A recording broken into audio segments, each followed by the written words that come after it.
선생님 안녕하세요. 선생님과 함께 가고 싶은 미니쌤입니다. 오늘은 인공지능 미니쌤 인간극장 2부를 찍어보려고 합니다.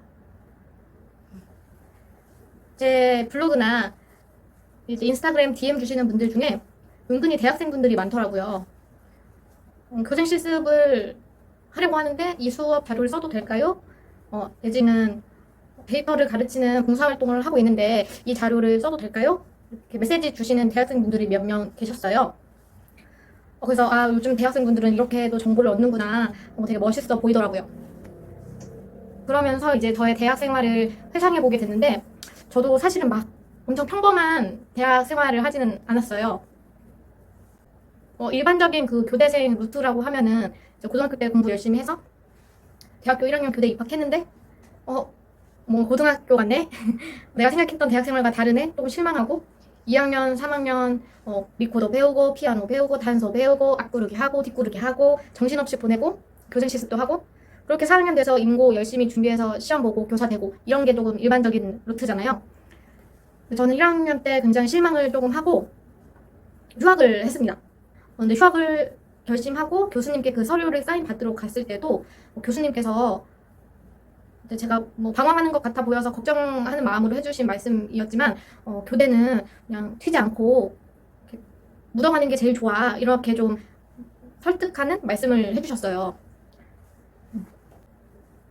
근데 그때는 뭔가 제 결심이 커서 휴학을 하고 이제 저만의 목표 3가지를 세웠습니다. 내가 휴학을 했으니까 일반 대학교 학생들이 할 수 있는 거는 다 하고 복학을 하자. 그래서 결심 세운 3가지가 뭐였냐면 첫 번째는 일반 대학교의 수업을 듣자. 일반 대학 학생들은 어떻게 다른지, 어떻게 다른 걸 배우는지 직접 겪어보자. 그 다음에 2번째는 어학연수를 갔다 와보자. 마지막 3번째는 큰 동아리 활동을 한번 해보자. 이렇게 3개를 결심을 하고 휴학을 했습니다.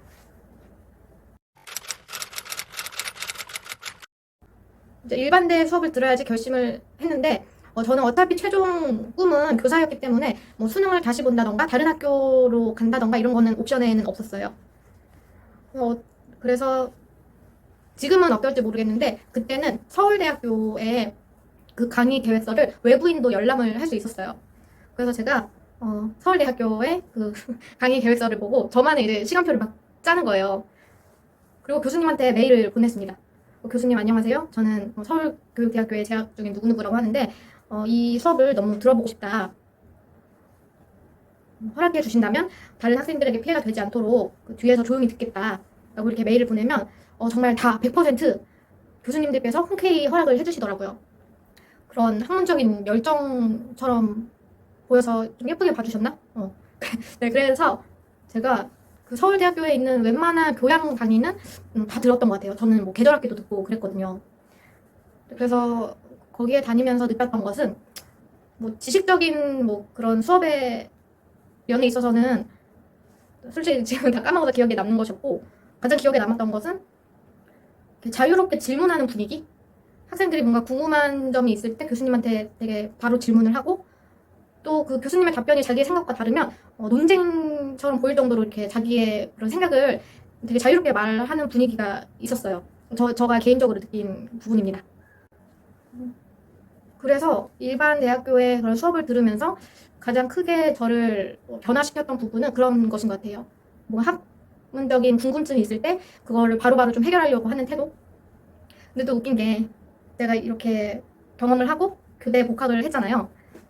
근데 뭐 교대 문화, 뭐 다른 대학교 문화 이 차이라고는 할 수 없지만 저희 동기들은 그 별로 질문을 안 하더라고요. 근데 제가 복학하고 와서 막 질문을 하는 거예요 교수님한테.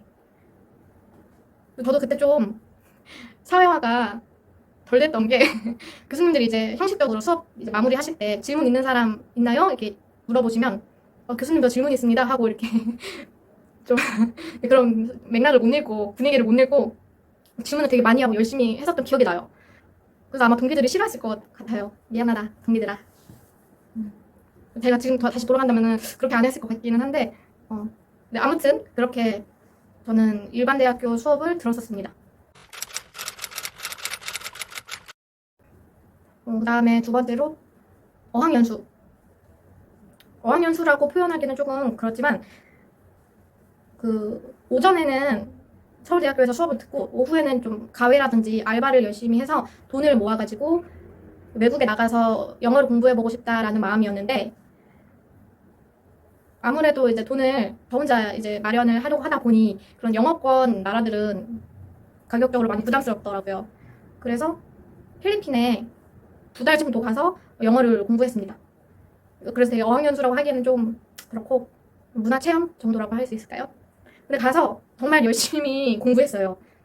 그때는 한국인이 많이 없는 곳으로 등록을 해서 가서도 한국인들이랑 어울리지 말아야지. 막 내가 여기 돈 모아서 왔는데 이런 마음으로 그때 일본인들이랑만 다녔어요. 영어 쓰려고. 그래서 거기에 가서 영어에 좀 자신감을 붙였고, 거기서도 기억나는 좀 에피소드가 좀 있는데, 필리핀 선생님 중에 데니라고, 지금 성함도 이제 기억이 나는데 데니라고 되게 할아버지 선생님이 계셨어요. 이제 그분이 제 영어 장문 선생님이셨는데, 한국인이 좀 뭐 그렇겠지만 저는 그때 스피킹에는 좀 자신이 없었는데 그래도 읽고 쓰는 거는 그래도 꽤 잘했던 것 같아요. 그래서 데니가 저한테 과제를 주는데 그게 너무 쉬웠거든요. 그래서 좀 더 어려운 거 하고 싶어요. 어려운 거 하고 싶어요. 주면 어려운 거 하고 싶어요. 이렇게 하다 보니까 그 데니가 가진 교재 중에서 가장 어려운 교재를 가지고 오셨어요. 자기는 이거는 아직 한 번도 가르쳐 본 적이 없다 하시면서, 그게 그 토플처럼 에세이를 주제를 주면 에세이를 쓰는 그런 스타일의 교재였는데, 뭐 영어 이런 문법적인 것도 교정을 되게 많이 잘 해주셨지만 그 주제에 대해서 제가 근거를 내잖아요. 그런 거에 관해서 되게 흥미있어 하셨었고, 그 필리핀의 문화와 우리나라 문화를 이렇게 비교해가면서 서로 이야기를 나누는 시간이 굉장히 많았어요. 그래서 데니 그 선생님이 되게 기억이 남고, 그래서 제가 한국으로 돌아가는 그 마지막 수업 날에 데니 선생님께서 저를 그 동네에 하나 있는 맥도날드에 아침 일찍 데려가셔서 맥모닝을 사주셨어요.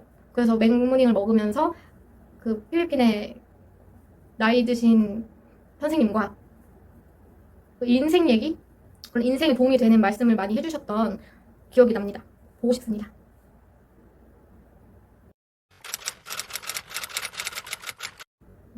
그 다음에 마지막 세 번째가 동아리죠, 동아리. 교대에도 굉장히 다양한 동아리 프로그램이 있고, 그 동아리 활동 열심히 하는 학우들도 되게 많았어요. 근데 저는 이제 일단 휴학을 했으니까 서울에 있는 대학생들이 연합해서 동아리 활동을 하거든요. 연합 동아리라고. 그래서 제가 큰 동아리 활동을 하고 싶어서 연합 동아리, 그때 영어회화 동아리에 들어가서, 그것도 막 면접 보고 들어갔던 기억이 나요.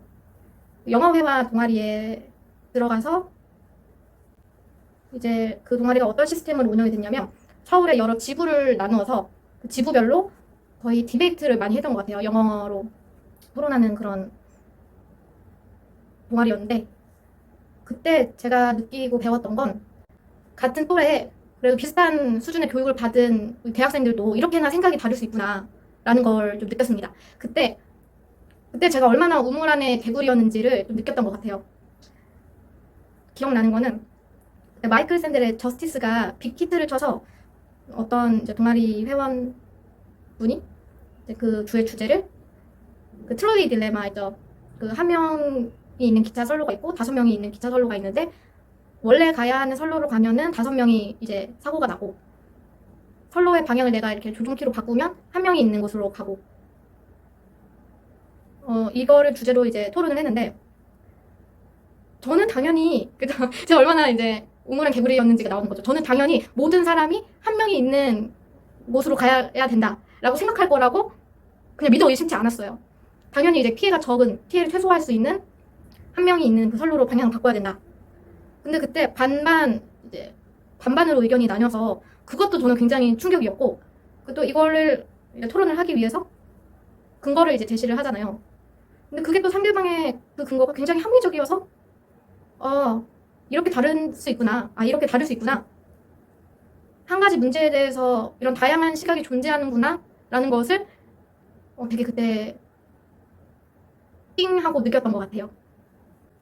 이렇게 저는 휴학 생활을 잘 하고 복학을 했습니다. 근데 복학을 해서도 제가 뭐 교환학생도 갔다 오고, 과대도 하고, 그 이후에도 조금 재미있게 대학 생활을 했던 것 같은데, 이 부분은 나중에 기회가 되면 또 이야기를 해드리도록 하겠습니다.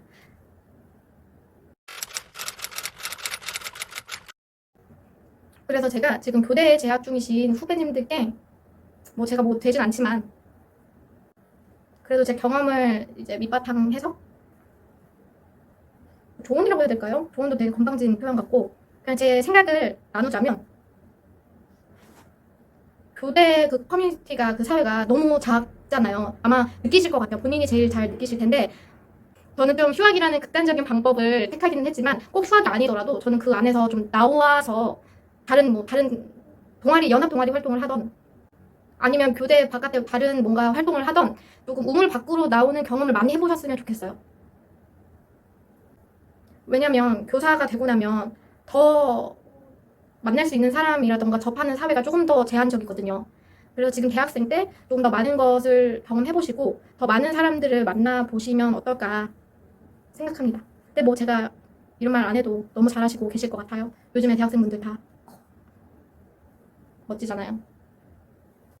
그래서 오늘은 우리 교대 후배님들을 위한 영상을 한번 만들어 봤는데 도움이 되셨으면 좋겠고 선생님들 뿐만 아니라 우리 교대생 후배들까지 우리 함께 가요.